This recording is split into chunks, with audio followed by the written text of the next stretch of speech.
What's cracking, people? It's your man Cousin T, aka the Alpha Wingman, representing high-level tech nations, operating globally and beyond. So listen, today I wanted to post a response to a video that the Master Teacher BGS at IBMOR presented earlier regarding what he's labeling as the Invisible 92. Now, this is based on the Insecure Season 5 Episode 1 review that he and also the Fieldmaster Ron Wills did. I'll leave those links in the description below. But he brought up a very interesting point regarding Kelli, who is one of the main characters in the Insecure series. And to be completely honest with you, I had classified her as an 87 Octane based on the previous 4 seasons of this series. The way that Kelli presented, we knew that Kelli was capable of code switching, and putting on different masks depending on the group of people that she was around. I think that this was really brought out in the episode regarding Tiffany's baby shower, and this is really what sort of solidified her behavior, at least her presentation with me as an 87 Octane, because of her choice of gift for Tiffany, wanting to do that cake, that was like soul food, as opposed to the contrast with Tiffany's other fake group, the Crazies, right? The Crazy Crew, and the contrast was so stark that Kelli actually had an identity crisis in that particular episode,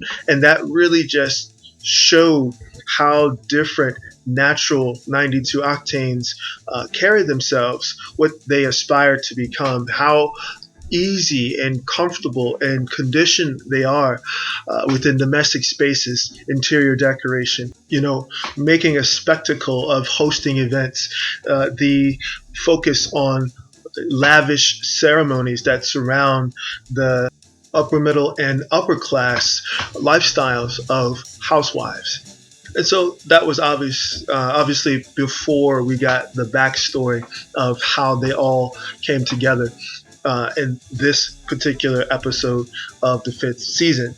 Before I go off into the main sort of focus of this response, I want to highlight this one last little piece that Rom and BGS left out of their reviews of this episode, and that is the character of Cheyenne. Cheyenne is apparently someone who was around briefly during their early Stanford days before going off on tour to be a backup dancer, and this person is the quintessential 85 Octane. Could not take the hood out of the hood rat, okay? From the first time that they reunited, with her writing her name on the name tag because she was not invited, she invited herself, to the part that Kelli had to show that she still quote unquote had it and displayed that she could throw that leg up on command, just like her 85, I'm confidently saying 85 Octane would-be counterpart. But the ultimate kicker for this small role played by Cheyenne was the part that really, really reinforces the reason why we say do not mess with 85 Octanes, okay? This is the part where Cheyenne set up Issa and Molly at the liquor store to be robbed by one of Cheyenne's guy friends.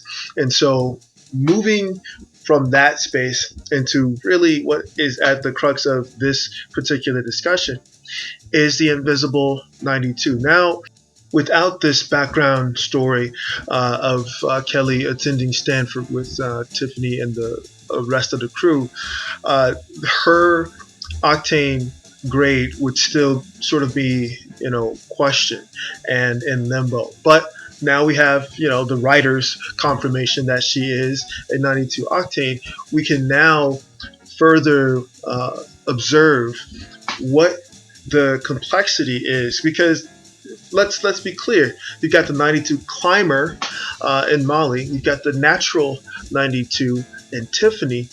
But the invisible 92 is an interesting phenomenon. And I say it's interesting because we have real life examples of this happening.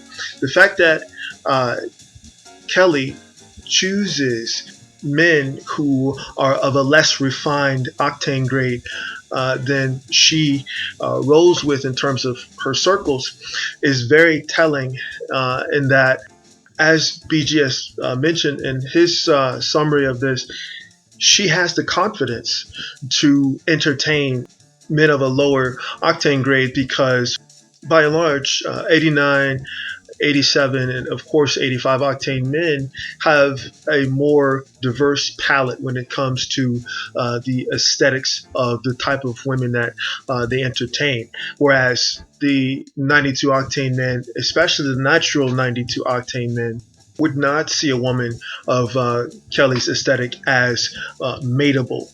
Like BGS brought out, she could be a colleague. She could be seen as one of the guys, somebody who's, boisterous and, brings a certain element to a space. But in terms of mating and relationship and ultimately marriage, they need a Tiffany. They're looking for a Tiffany. They're looking for a Condola. They're looking for that natural 92 octane aesthetic. And so, as with any sociological model worth its weight in its observations, how do we overlay this particular observation with what shows up in reality? Immediately upon listening to BGS' presentation, the actor Jesse Williams came right to mind, and in that his ex-wife Erin fit this to the T, and to the point of, a quick search of her Instagram pulls up a picture that mimics that of Kelli and Tiffany's. And of course, among the other pictures that Erin has posted, there is a picture of her face. She has a female group hierarchy. Now, I won't go into the specifics, but you see this group of four right here and how they're positioned in the foreground of the shot. Like I always say, you already know who the queen bee is. But like I said, we won't dissect this as much because this is not the focus of this response. Her relationship with Jesse Williams is the focus. Now, if we compare their backgrounds, Erin went to what's considered an Ivy League school that is within the Columbia University network, and went on to become a successful real estate professional.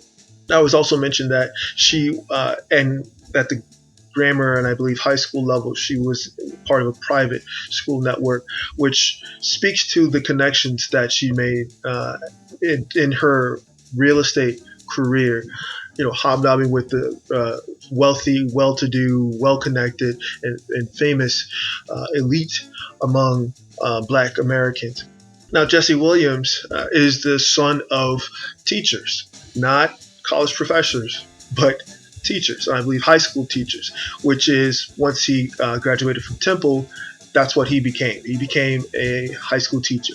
Didn't go to get the master's degree or the PhD or anything like that to teach at a prestigious university. No, he taught high school.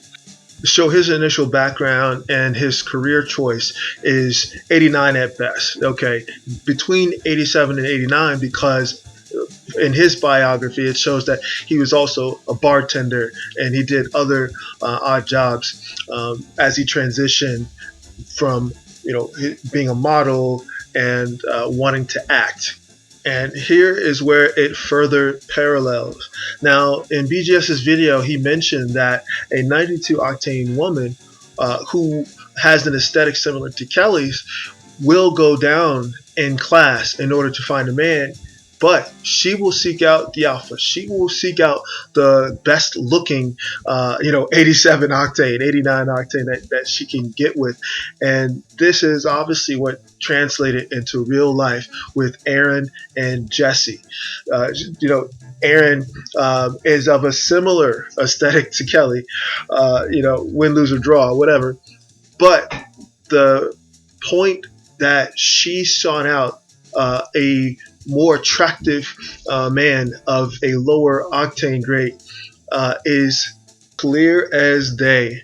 And so now we have another element to this particular dynamic, and in that the ambitious, always going 92 octane woman wanting to upgrade the caliber and stature of her 87, 89 octane man to the point of, and this is quoting from an article, her introducing Jesse to a person, either a producer or a director on Grey's Anatomy, which started his acting career. And I guess the rest we can say is history, except for the last part of what BGS mentioned, and that was the breakup. The pushing and the desire to ignite some sort of ambitious upgrade will ultimately cause fractures in the relationship. And let's be honest, okay? She threw that "I got you Grey's Anatomy" thing in his face more often than not. If we're going to be real about it, let's be clear. "I made you." You know those words came out of her mouth. And he was like, "Oh, make that front door close after I walk out of it," right? No, but seriously, these two case studies, these two observations line up almost too well in terms of the observation of what happens when a 92 octane woman, at least, goes down in class and searches for the type of mate that she can mold, the type of mate that she can quote unquote build. And what ultimately happens, if he's the type of man that is his own person, which working class men tend to be, he's not going to go for that. Because, and this could be another video for another day, the interworkings of the 92 octane class is so foreign to the majority of people who are not from those spaces, who are not used to being those spaces. I myself personally, I'll say, I had the opportunity to attend a prep school on the East Coast. So I'm familiar with Exeter Academy. I'm familiar with Choate. I'm familiar with those spaces. And the thoughts, the behaviors, the expectations, and the presentations of the people who exist in those spaces. And I'm actually recalling that BGS says that he had a similar experience, and also Ron Will said that he had a similar experience growing up. So that conversation can definitely be had in terms of the difference in mentality, the difference in orientation, the difference in just global outlook from people in those spaces as opposed to the majority of the class structure as a whole. But this is my response to the master teacher BGS IBMOR's presentation. I think that he's given himself some more research to do for his upcoming book. But I think that it's an interesting and important element in this observational tool known as the Octane model. So, as always, this is your man Cousin T, aka the Alpha Wingman, saying, stay sharp and mission focused. Later.